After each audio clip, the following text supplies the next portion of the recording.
So for the song Misery on Me, we enter the studio with not the clearest cut idea of how every part was going to sound as opposed to it was with Runaway, because that song was broken in so well. With this particular song, I came in, did a scratch track of just piano and vocal for Lafko to follow with. We had an original drum track that we'd used for the demo. We liked it, and then we sped up the actual tempo of it, and it sort of changed the energy of the song, so we had to come up with a new drum part. Michael, try a couple things. Maybe kick and hi-hat, or just hi-hat maybe for like 4 bars, then bring the kick in. So take the build-up that you did over the entire song and compress it into this verse. So when you start singing the verse, maybe it's just hat and kick, and then 4 bars later introduce the snare, and then let it kind of build up from there. And you don't have to do much skippy in the verse, and then you could just add it more in the chorus.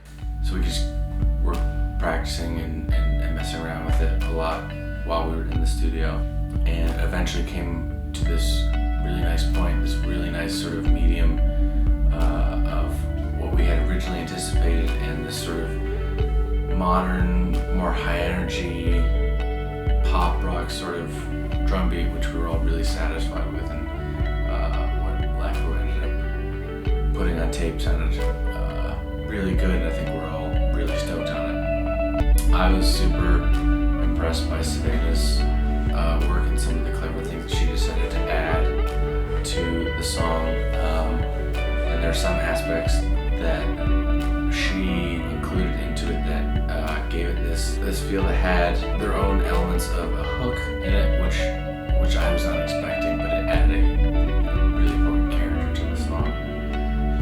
And with Macy, we spent a little bit more time on guitars on this one, just trying to figure out multiple styles, phrasing the guitar to see how it would properly sound. I have 5. You have 5. This is mid and bridge. I almost think it's too swangy. It's a little. And experimenting with different variations of how she could play the pattern, and she was really well adapted and was able to change it at whatever, basically at her will, which was very cool. Really? No, I've never put that chord. Oh, I like that though. That may work. I like that a lot better than... Let's hear it. I'm all for. The song was originally in D, and then when we started doing the lead vocals, we decided to drop it down to C, just because it was just too high in my register and it was becoming too straining on the voice. So we just pitched it down, which ended up sounding really nice. And that's one of the reasons why we had Mark and John there, is because they were really able to push us and take us out of our comfort zone for these songs, especially this one. And they're really sort of encouraging us to push our own boundaries and to keep trying new things. The turnaround, bar 8 is a turnaround. Mm-hmm. So if you did the ba-dun-dun each time, it'd be dun ba-dun-da-da-da-dun. Okay, so every other one. Which Mark was able to relate to Lafko and to Macy and to myself. The vocals of the song too were a bit of a challenge as well.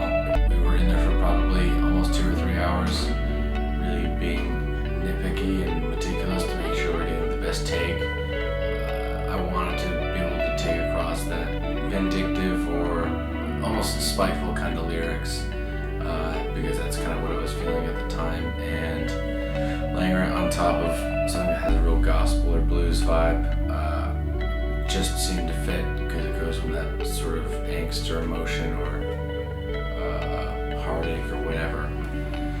So it ended up fitting pretty well, and I think with having Mark and John in the studio and really being able to understand the emotion behind it, they were able to properly steer me in the right direction to give the appropriate vocal performance. This is another one that is a little out of left field for us, but we're pretty excited to show it to everyone that there's many facets to what we can play and to the type of music that we enjoy and how we can interpret it through our band.